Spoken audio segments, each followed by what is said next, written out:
हो सर, अर्जुनने मला नाकारलं तरी माझं त्याच्यावरील प्रेम कमी होईल असं होत नाही ना सर? आर्या आर्या, मी तुला यातून बाहेर पड असं सांगितलं. हो सर, सांगितलं होतं. मी प्रयत्न पण केला, पण ते माझ्याने शक्य होत नाहीये सर. आर्या, हा शुद्ध वेडेपण आहे. अगं, अर्जुन परत येत नसल्याचं त्यानं तुला स्पष्ट सांगितलंय.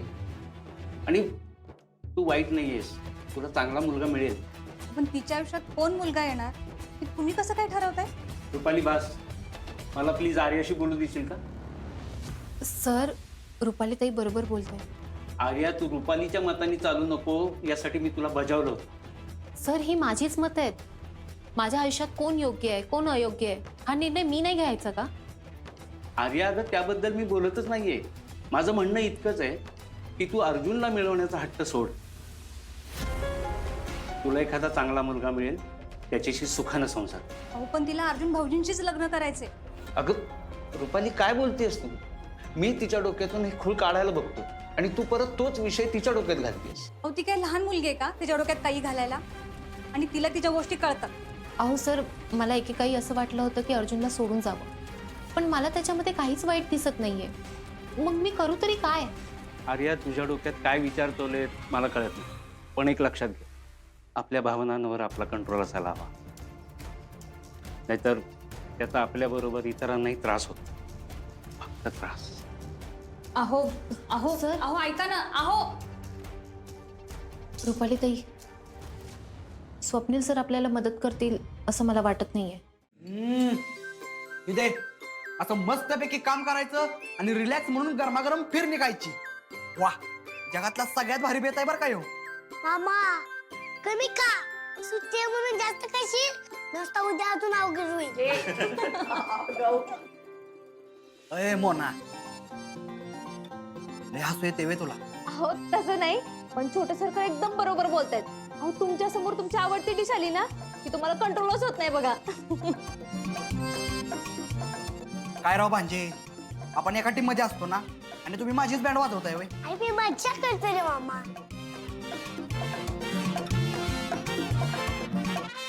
हो भांजे, तुमची पण फिरणी आली बघा. हे बघा हट मालक, हे बघा तुमची फिरणी. त्याच्यात चांगलं काजू बदाम घातलंय, तुम्हाला आवडते ना? वयाची तुम्ही कधी फिल्ली खाल्ली का हो? हो, मी आता म्हातारी आहे. गरम खाल्लं ना की दाताला सोसत नाही माझ्या. पण एकदा खाल्ली होती मी फिरणी बर का.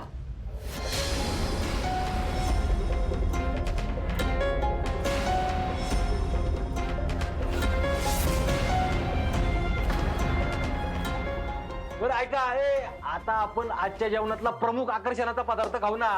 आप्पीची आजची फेरणी. अहो घ्या की.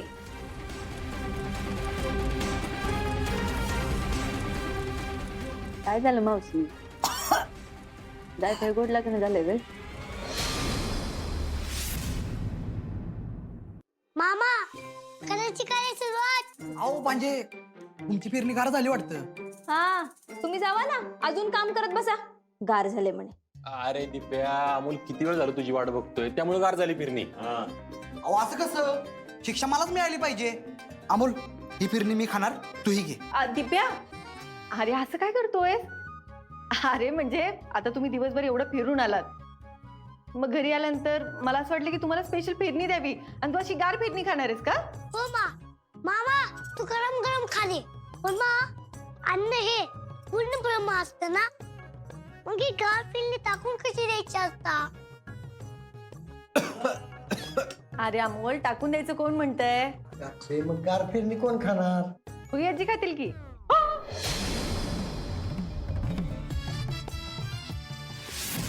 नाही नाही, म्हणजे गारे म्हणून नाही, असंही गरम फिरणीने त्यांच्या दातांना जरा त्रासच होतो ना, मग खातील की. तुम्हाला माहितीये, आज तर घर साफ केलंच, पण पार माळ्यावरची भांडी खाली काढली आणि ते पण स्वच्छ केलेत. होई आजी, खरंच खा तुम्ही फिरणी. हा, आणि बरोबर आहे.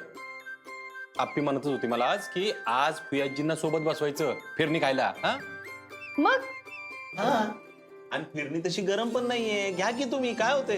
अहो नको खरंच नको ऐका माझं. आता मी आपली पडले कामवाली बाई आणि तुमच्या बरोबर कसं जेवणार सांगा बरं हं? होय आजी, अहो असं का म्हणताय? आणि आता तुम्ही कामवाले कुठं आहे? आपल्या घरातल्याच आहे की. आणि तसं पण आपण सगळीच काम करतो ना, मग तुम्ही का वेगळं वाटून घेताय? अरे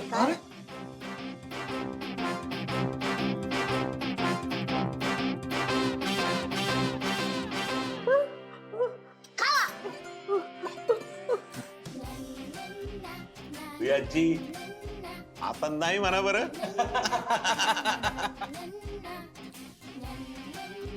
काय चकाचक घर केलंय आज पोयाजीनं. बाबा अहो तरी मी नको नको म्हणत होते पण त्यांनी अख्खं घर आवरून काढलं बघा. भुयाजी खरंच खा तुम्ही फेरणी. भुयाजी करा सुरू करा. भुयाजी गरम करून आणू का?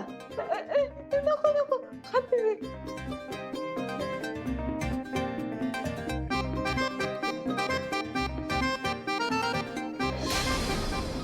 काय भुयाजी कशी झाली फेरणी? चांगली झाली, चांगली. अहो मग खावा की. हो. खावा खावा वाटी संपली पाहिजे काय. घ्या तुम्ही पण सगळे.